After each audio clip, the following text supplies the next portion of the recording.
Hello friends, मेरा नाम अभिजीत कुमार है और मैं यहीं पास के गांव के बहना का रहने वाला हूं। हम सर के कोचिंग में बहुत दिन पढ़ाई किए हैं, एकदम बिल्कुल शुरू से। मेरा तैयारी शुरू से बिल्कुल सर के ही यहाँ बिल्कुल पूरी तरह से हुआ है। और अभी इसके पहले मेरा राजस्व विभाग में सर्वे क्लर्क के पोस्ट पे चयन हुआ था। अब फिलहाल अभी प्रेजेंट में ICAR टेक्नीशियन के पोस्ट पे सेलेक्ट हुए हैं, जिसका ज्वाइन करने कल जा रहे हैं।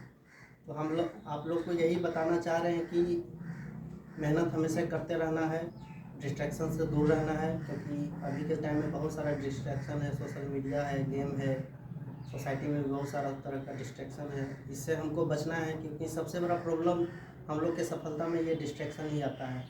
और डिसिप्लिन भी मेंटेन करना है, चीज़ों को एक सिस्टमेटिक ढंग से लेकर चलना है। अगर पढ़ाई कर रहे हैं तो सिर्फ पढ़ाई ही हम लोग के लाइफ में होना चाहिए। थोड़ा बहुत मनोरंजन कर सकते हैं, लेकिन प्रायोरिटी जो हमारा है, वो हमारा जो एम है वही होना चाहिए। और सही लोगों के साथ टच में रहना चाहिए। जैसे कि सर हैं, सर के साथ हमेशा हम टच में रहते थे। जिस समय हम जॉब भी नहीं हुआ था उस समय भी हम सर से मिलते रहते थे। सर हमेशा मोटिवेट करते रहते थे, जिससे कि एक एनर्जी मिलता है। तो जिस वजह से तैयारी करने में वो बहुत हेल्प करता था। साथ में दोस्त भी था। दोस्त भी ऐसा बनाना चाहिए जो हमारे टारगेट को, हमारे एम को अचीव करने में हेल्प करे। ऐसा दोस्त नहीं जो हमारा टांग खींचे, पीछे धकेले। तो इस तरह ये सब चीज़ों को हम लोग को ध्यान में रखना चाहिए, जिससे कि हम लोग अपना जो लक्ष्य है उसको आसानी से प्राप्त कर सकते हैं। और जो भी अगर एग्ज़ाम देने के बाद जहाँ तक है, तो एग्ज़ाम देना चाहिए। जो हम लोग का एक एग्ज़ाम पहले टारगेट कर लेना चाहिए कि ये एग्ज़ाम है मेरा, उसको टारगेट करके उसका सिलेबस को अच्छी तरह से एनालिसिस करके उसके बाद उसके अकॉर्डिंग हम लोग का पढ़ाई करना चाहिए। पढ़ाई को कंटिन्यू रखना चाहिए, उसको ब्रेक नहीं करना चाहिए। रोज़ कंटिन्यूटी मेंटेन करना चाहिए। उसके बाद जब सिलेबस पूरा हो जाए तो मॉक टेस्ट लगाना चाहिए, एनालिसिस करना चाहिए। उसका जो PYQs है उसको अटेम्प्ट करना चाहिए।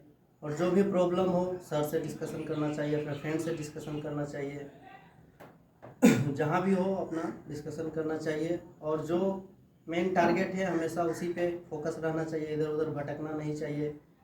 क्योंकि भटकाव भी बहुत होता है। एक साथ लगता है कि ये भी काम कर लें, ये भी काम कर लें, वो भी काम कर लें, जिससे कि क्या होता है कि जो हमारा मेन टारगेट होता है वो हमसे दूर चला जाता है।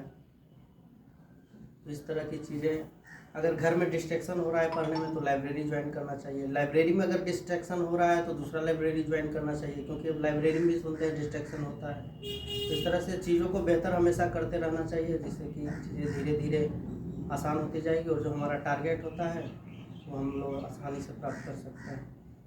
Thank you very much.